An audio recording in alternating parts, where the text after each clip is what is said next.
yalikuja maelekezo, wito al-ilahia wa kiungu unaotoka kwa Allah lilmu'minin, ambao ulikuwa unaelekezwa kwa waumini.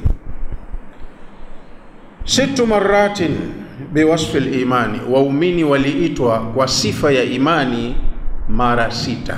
Ya ayyuhalladhina amanu, ni maagizo yanayotoka kwa Allah yanalengwa kwa waumini, ni addressed speech.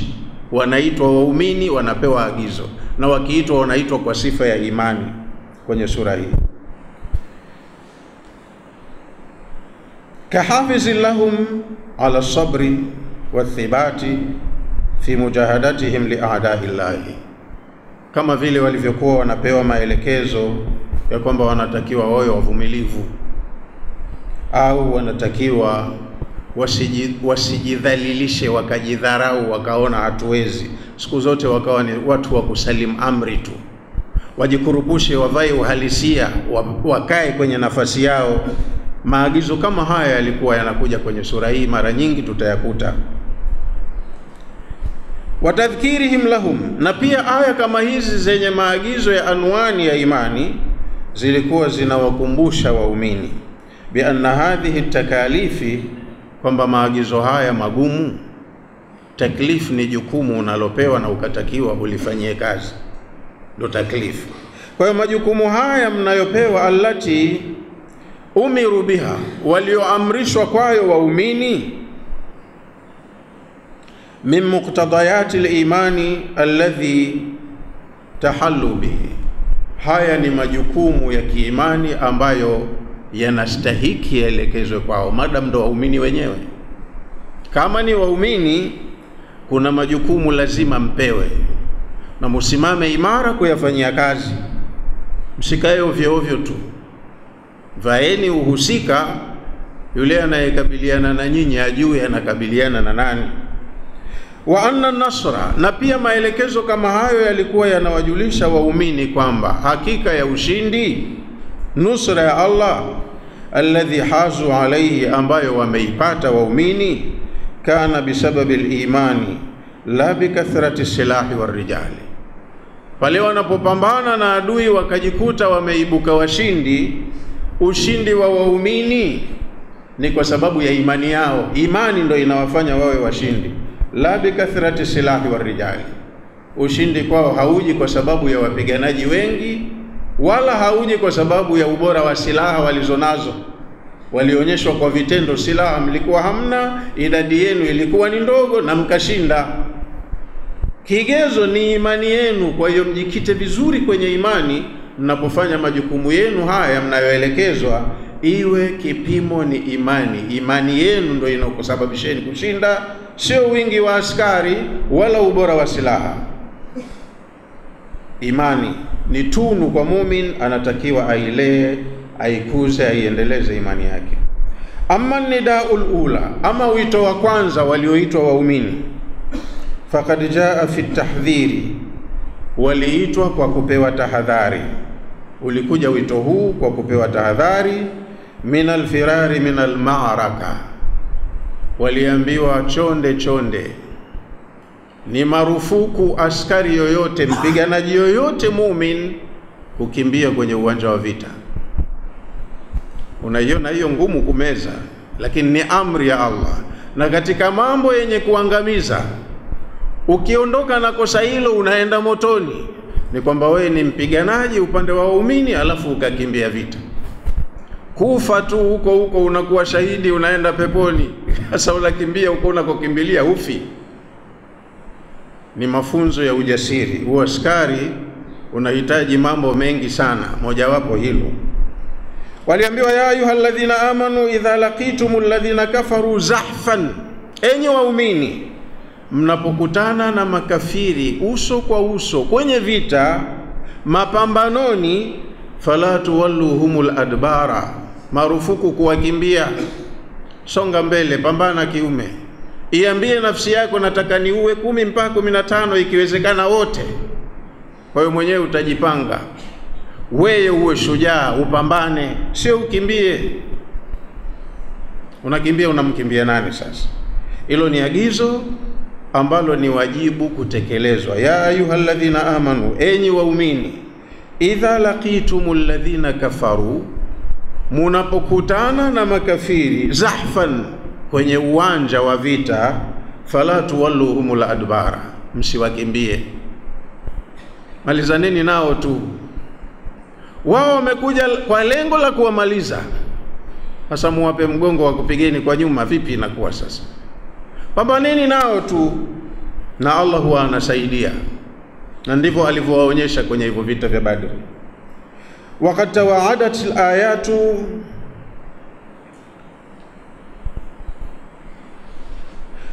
al-munhazimina amama al-a'da'i bi ashaddi al-'adhabi. Aya hizi zilizokuja kwa agizo chini ya jina la imani ziliwaahidi waumini, yoyote atakayefanya kosa la kukimbia atapewa adhabu kali. Sio kwamba imeisha tu umekimbia basi, yoyote atakayekimbia, aya hizi zimemuahidi kwamba atapewa adhabu kali. Inaweza kuwa ya hapa hapa duniani kwanza, basharaf, kabla hajapata hiyo ya kwenda motoni.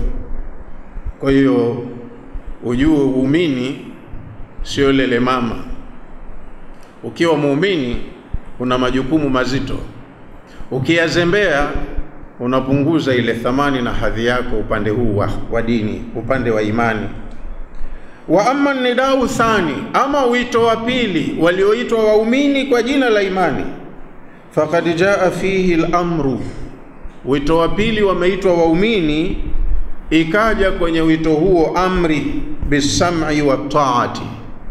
Wameamrishwa waumini wawe wasikivu na watiifu.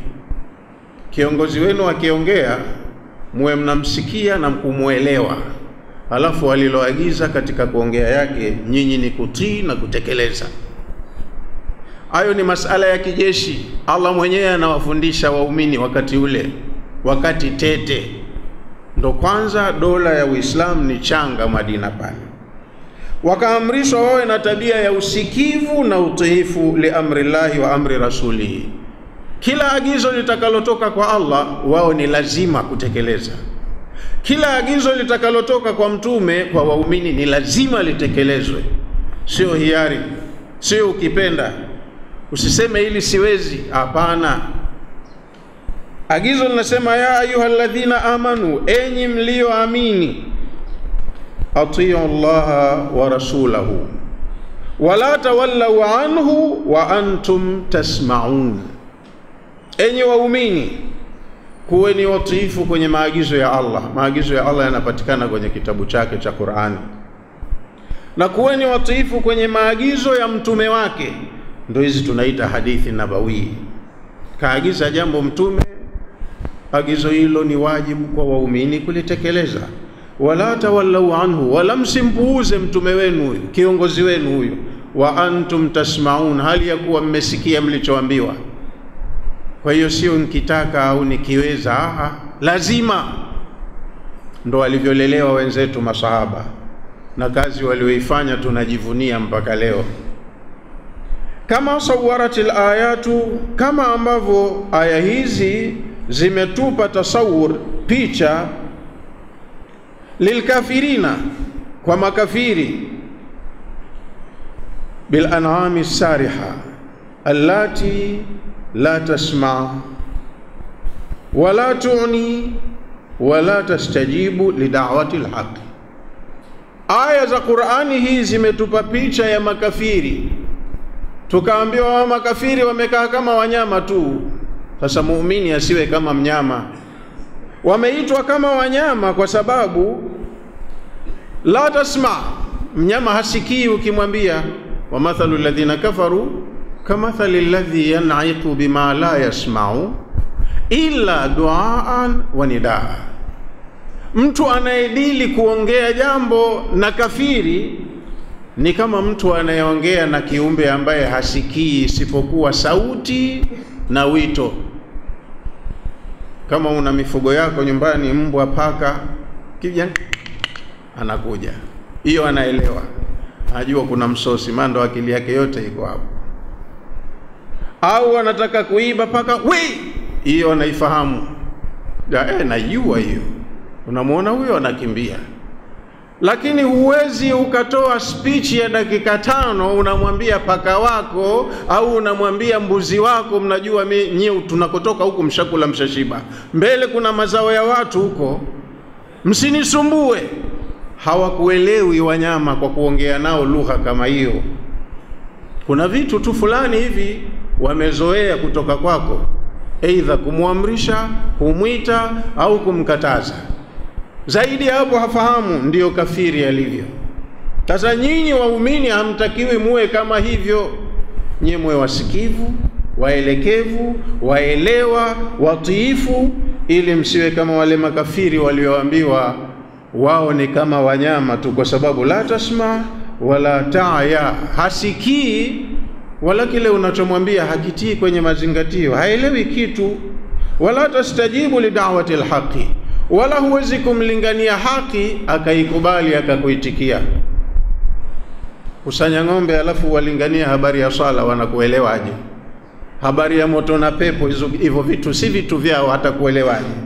Lakini binadamu wanafahamu. Sasa waumini nyinyi mnatakiwa muwe ni wafahamu, waelewa, wasikilizaji na watiifu. Lazima papatikane tofauti kwenye jamii ya watu waumini na jamii ya watu wasiokuwa waumini. Wa amma nidau thalith, ama wito wa tatu walioitwa waumini, faqad bayyana fihi, amebainisha Allah kwenye wito huo, annama yad'uhum ilayhi ar-rasulu fihi, kwamba lile ambalo mtume anawaitia, fihi hayatuhum, ndani yake mna maisha yao. Lile wanaloagizwa na mtume kwao lina maslahi na maisha yao. Wa izzatihim, na humo ndimo mnamo ushindi wao. Nguvu yao itapatikana wakifata maagizo ya mtume. Wa saadatihim, na utukufu na heshima yao inapatikana kwa kumtii mtume. Hawa wanatajika ni taifa kubwa, maarufu, wanajulikana. Na nyinyi ili muwe taifa kubwa, basi saada, utambulisho wenu utapatikana kwa kuwa na utiifu kwa kiongozi wenu, ambaye kwa hapa ni mtume wa Mungu. Fi dunia wal akhirah, izza hii mtakayoipata duniani kwenu mpaka akhera, nyinyi mtakuwa waheshimiwa. Kwa hiyo mumsikilize huyu kiongozi wenu, anakuiteni kwenye lenye manufaa nanyi. Aya hiyo inasema, ya ayyuhalladhina amanu, enyi waumini, istajibu lillahi walirrasuli idha da'akum lima yuhyikum. Muitikieni Allah na muitikieni mtume pale wanapokuitieni kwenye mambo ambayo ndani yake ndimo mnamo uhai wenu, utakuwa ni wa duniani mpaka wa akhera pia. Wa amma nida'u rabi', ama wito wa 4, faqad nabahahum fihi ila anna ifsha'a sirri al-umma li'a'da'i, ifsha'a sirri al-umma lil'a'da'i khiyanatun lillahi wa lirasulihi wa khiyanatun lil-ummati aidan. Wito huu wa 4 maana yake unawajulisha waumini kwamba anna ifsha'a sirri al-umma, kuivujisha siri ya umma au siri ya taifa, siri ya nchi, hata iwe siri ya kampuni. Kampuni ina washindani tele, wanataka waiangushe. Kwa hiyo kampuni nayo ina mambo yake ya kujilinda. Seuze umma mkubwa kama dola, nchi. Kwa hiyo muhusika wa dola kutoa siri za umma lil'adai, akaipeleka kwa maadui, khiyanatu lillahi wa lirasulihi wa khiyanatu lilummati aidan. Kuvujisha siri yenu mkampa adui yenu, hii ni kumfanyia khiana Allah mwenyewe, na ni kumfanyia khiana mtume wake, pia ni kumfanyia khiana umma. Wale wenzako unawafanyia khiana. Yani kuna mazingira yanatendeka, tunajifunza. Utasikia mtu tajiri kaibiwa nyumbani kwake. Hasa mtu nyumbani kwake, mwizi kajuaje nikenda mahala fulani ndo panapowekwa pesa, mauzo ya kutwa ya wiki nzima kabla hayajenda benki? Kajuaje? lakini hawawezi. Huwa wana mbinu nyingi, wanalichimba jambo kwa muda mrefu, na mara nyingine wanawatumia wale vijana wa kazi ndani nyumbani, wakawarubuni, wewe usilemaye huko hapa unalipwa shilingi 20,000 kila siku, na kusaidia nini? Sisi tupe mchongo tu, tutapiga mshindo, tutakupa milioni 100 au tutakupa milioni 10. Hajapatapo kuishika milioni 10. Sasa anaahidiwa tu milioni 10, anatoa siri zote. Mzee pesa zake za wiki, mkienda pale nyumbani uani kachimba hivi kama karo, lakini hamwezi kuijua kwa sababu pana tiles, mwenyewe ndo huja akafukua pale, alafu pesa huzihifadhi pale. Kila wiki mara moja ndo wanapeleka benki, na mara nyingi benki huenda siku fulani saa fulani na hivi na hivi. Kwa hiyo majambazi wanajipanga vizuri, kama ni kuvizia msafara wa kuenda benki au kuja nyumbani au kufanyaje. Siri ya ndani imetoka, inawasaidia maadui, hujuma yake inakuwa kubwa. Sasa waumini Madina hapo, katika mambo waliofunzwa, wanaambiwa mtunze siri. Si jambo jema, ni madhara makubwa, na ni khiana kwa Allah na mtume na kwa umma wenyewe kuvujisha siri.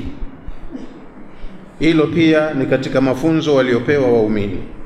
Aya hiyo ambayo imewaita waumini na ikawasomesha hilo inasema, ya ayyuhalladhina amanu la takhunu Allaha warasula wa takhunu amanatikum wa antum ta'lamun. Enyi waumini, msimfanyie khiana Allah na msimfanyie khiana mtume wake, mtakuwa mmejifanyia khiana wenyewe na huku mnajua kwamba mnafanya khiana.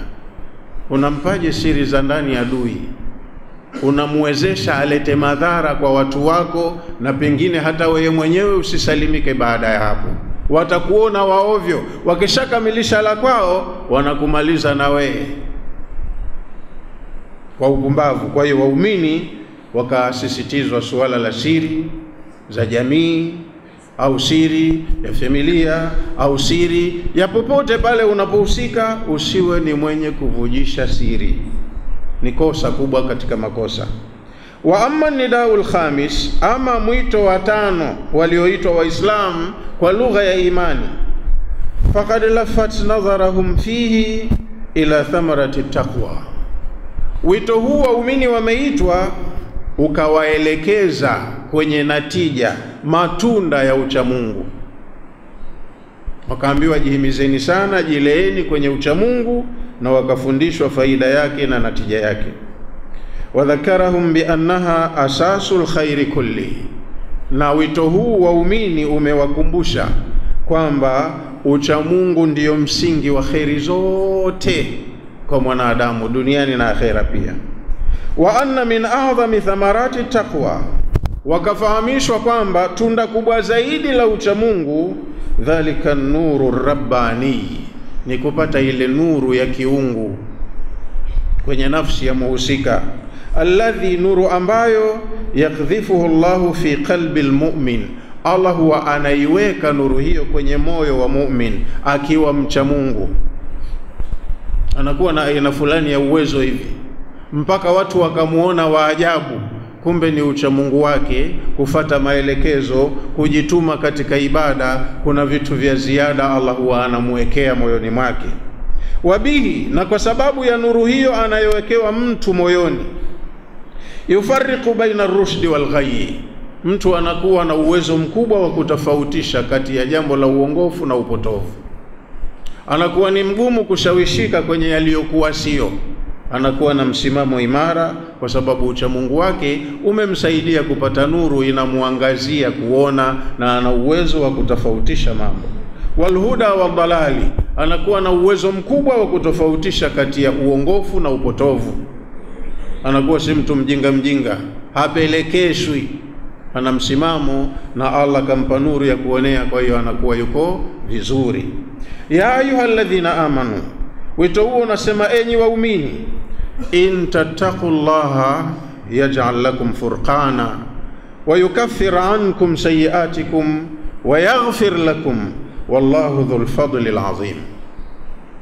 Ya ayyuhalladhina amanu, enyi waumini, in tattaqullaha, mukiishi maisha ya takwa, mukimcha Mungu, yaj'al lakum furqana, anakupeni power ya kuweza kutofautisha mambo, ili ndilo ili silo.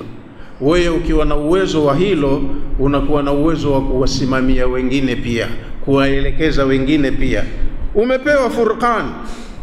Wa yukaffir ankum sayiatikum, pia Allah atakuwa ni mwenye kukufutieni makosa yenu. Hata ukiwa mcha Mungu, ukiwa muumini, unaweza ukaingia kwenye mitelezo midogo midogo, lakini pia kwa sababu ya ukubwa wa juhudi yako kwenye mengi unayopatia, ikitokezea umeteleza sometimes, pia Allah anakuwa ni mwepesi kukusamehe. Jitume, ukae kwenye tabia nzuri, wewe utakuwa pia upande wa Mola wako unaangaliwa kwa kheri. Wa yukaffir ankum sayiatikum, Allah atakufutieni makosa yenu, wa yaghfir lakum, na atakusameheni. Wallahu dhul fadli alazim, na Allah ni mwenye fadhila kubwa. Wa amma nidau sadis, ama wito wa sita. Tumeambiwa miito hii yote imo kwenye sura hii. Wito wa sita walioitwa waumini kwa jina la imani, wa huwa nidau alakhir, huu ni mwito wa mwisho kwa katika hiyo sita iliyomo humu. Mwito huu wa mwisho wa sita, faqad wadaha lahum fihi tariqa al-izzati, wameitwa waumini wakawekewa wazi njia ya ushindi, njia ya wao kupata nguvu yao wenyewe. Yani nyinyi mna nguvu, mko juu, lakini kuna vitu mnatakiwa muanze na hivyo kwanza, vikuwekeni kwenye nguvu yenu. Wa asasun nasri, alafu sio nguvu tu, izza pia ni msingi wa ushindi wenu. Mnapata nusra dhidi ya maadui zenu kwa hilo jambo. Wadhalika bithibati amama al-aada, siri ya hilo ni kuwa na uthubutu mnapokabiliana na adui. Ushaambiwa uko nyuma usimkimbie, ukabiliane naye na uwe na uthubutu. Kwa kukodolea jicho, mkodolee jicho. Anajipanga akupige vipi, na wewe jipange umpige vipi. Uwe na uthubutu, ndo siri ya wewe kupata izza. Maana wewe ukithubutu, kwanza wewe unampa wakati mgumu, sema huyu mbona si wa kawaida. Lakini ukianza kulegarega kukimbia, anakupiga mkuki au mshare tu wa mgongo, kisha maliza kazi. Kuwa na uthubutu moyoni mwako, muwe mna imani, umtegemee Allah subhanahu wa ta'ala. Jengine, wasabri anillah, jengine mjifunze kuwa na uvumilivu pale mnapokutana kimapambano. Kuwa na uthubutu, halafu uwe na uvumilivu pale mnapokutana kimapambano. Wastihdari azamatillahi allati la tahud, halafu moyoni mwako uwe umeujaza ule utukufu wa Allah. Jua mimi niko pamoja na Allah, na huyu jamaa ninayepambana naye yeye hamjui Allah. Sasa wewe uko na Allah, utashindwaje? Ule utukufu wa Allah uweke moyoni mwako, una imani, halafu Allah yuko pamoja na wewe. Haya ndo mambo ambayo ni siri ya mtu kuwa yuko juu, mwenye izza, na akawa anashinda anapokumbana na maadui zake. Jengine, wa quwwatihi allati la tuqhar, uihudhurishe kwenye moyo wako nguvu ya Allah, ambayo siku zote nguvu ya Allah haishindwi. Jua mimi niko pamoja na Allah, Allah atanisaidia, yuko pamoja na mimi. Mimi nikiwa na Allah sishindwi, mimi ni mshindi tu. Allah kasema yeye kajiandikia mkataba huu, kataba Allahu la aghlibanna ana wa rusuli, kajiwekea mkataba, mimi na wajumbe wangu siku zote tunakuwa washindi tu mahala popote. Kwa hiyo wewe ukiwa pamoja na mtume wake huko upande huu, wewe ni mshindi tu. Liweke hilo moyoni kwamba huyu jamaa huyu kwangu kama kunguni tu, namfyeka naondoka, nasonga mbele.